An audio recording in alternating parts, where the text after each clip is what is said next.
দেবী কালী হলেন সনাতন হিন্দু ধর্মের অন্যতম প্রধান দেবী। পুরাণ তত্ত্বে দেবীর বিভিন্ন মহিমার উল্লেখ পাওয়া যায়। পুরাণে উল্লেখিত মা কালীর 10টি রূপ আছে, যাদেরকে একত্রে দশ মহাবিদ্যা বা দশ মহাশক্তির সমন্বয় বলা হয়।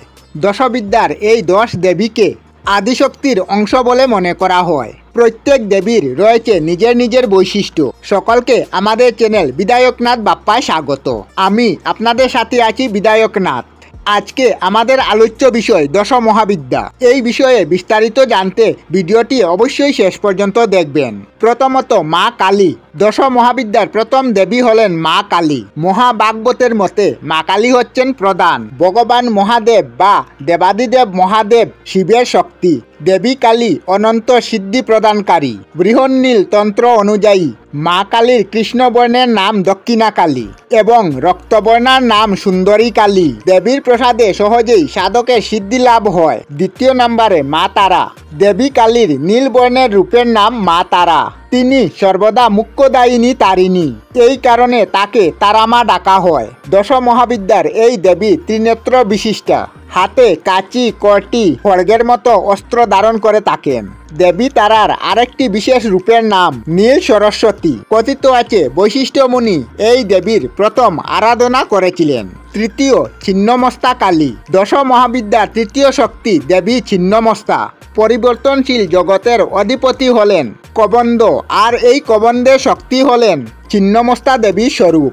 কোনো প্রকৃত সাধক ছাড়া অনুভূতিও করতে পারবে না, এমনটাই দেবীর মহিমা। দেবী ছিন্নমস্তার মূর্তিতে তার মস্তকবিহীন দেহ এবং 2 সহচরী জয়া ও বিজয়াকে দেখা যায়। শ্রী ভৈরবতন্ত্রে বলা হয়েছে যে এর আরাধনা করলে সাধক জীবভাব থেকে মুক্তি হয়ে শিবভাব লাভ করে।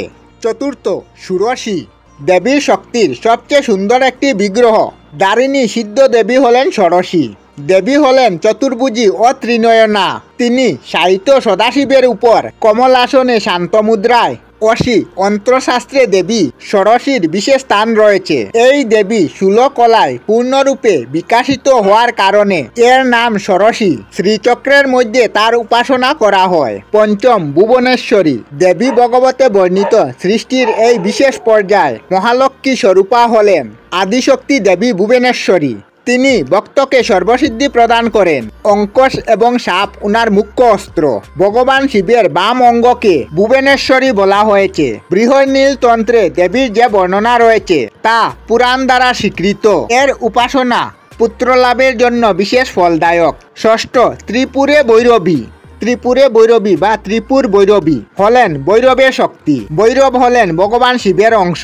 ব্রহ্মাণ্ড পুরাণে একে গুপ্ত যুগিনীদের অদিষ্টি দেবী বলা হয়।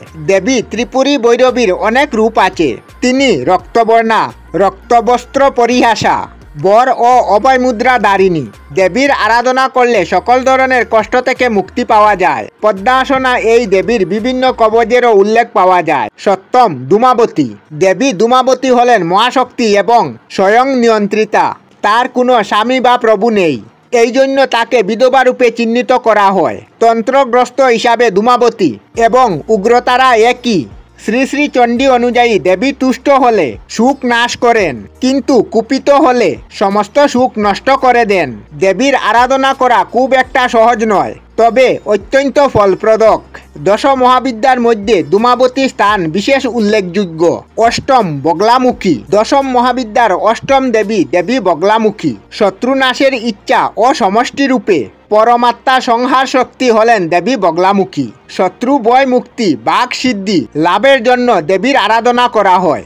এর ধ্যানে বলা হয় সুধা সমুদ্রদেবের মধ্যে অবস্থিত মণিময় মাণ্ডবে রত্নময় সিংহাসনে তিনি বিরাজ করেন। এর এক হাতে শুক্র জিহ্বা এবং অন্য হাতে অস্ত্র থাকে। নবম মাতাঙ্গী। ভগবান শিবের বিশেষ নাম মতাঙ্গ। তারই শক্তি হলেন মাতাঙ্গী। দেবী হলেন ত্রিনয়না, শ্যামাবর্ণা এবং জ্যোতির্ময়। তিনি অসুরদের মোহিতকারিণী। তিনি ভক্তকে অভীষ্ট ফলদায়িনী। গৃহস্থ জীবনে সুখ প্রাপ্তির জন্য দেবীর আরাধনা করা হয়। তন্ত্রশাস্ত্রে দেবীর পূজার বিস্তৃত বর্ণনা আছে। বাক সিদ্ধির জন্য দেবীর পূজা বিশেষ উল্লেখযোগ্য। অন্তিম এবং দশম নম্বরে মা কমলা। মা কমলা হলেন দশবিদ্যার দশম শক্তি। ভগবান বিষ্ণুর পত্নী দেবী লক্ষ্মীকে কমলা বলা হয়েছে। অনেক পৌরাণিক তত্ত্বে সমস্ত জীব দেবী কৃপা ছাড়া একদম চলতে পারে না। সুবর্ণকান্তি দেবী কমলা কমলাসনে আসীনা। তিনি সর্বদা ভক্তের মঙ্গল করে থাকেন। ভার্গবদের দ্বারা পূজিত হওয়ার জন্য দেবীর আরেক নাম ভার্গবী। এইভাবে মা কালী থেকে মা কমলা পর্যন্ত 10 মহাবিদ্যা সৃষ্টি, স্থিতি, গতি, বিস্তার, ভরণপোষণ, নিয়ন্ত্রণ, জন্ম, মৃত্যু, উন্নতি, অবনতি, বন্ধন ও মুখ্য অবস্থার প্রতীক। এরা বিভিন্ন রূপে দেখা গেলেও পরমাত্মার এই শক্তি হলো এই 10 মহাবিদ্যা। আমরা আমাদের চ্যানেলে সব ধরনের ভিডিও আপলোড করি, যেমন ব্লগ, নিউজ, কুকিং ভিডিও, ধার্মিক আলোচনা ইত্যাদি। যদি আপনারা এই ধরনের ভিডিও দেখতে পছন্দ করেন তাহলে এই চ্যানেলটি নিশ্চয়ই সাবস্ক্রাইব করবেন। আমি আপনাদের সাথে বিদায়ক না, আজকের মতো বিদায় নিলাম। আর ভিডিওটি ভালো লাগে লাইক, শেয়ার ও কমেন্ট করবেন। ভিডিওটি সম্পূর্ণ দেখার জন্য অশেষ ধন্যবাদ।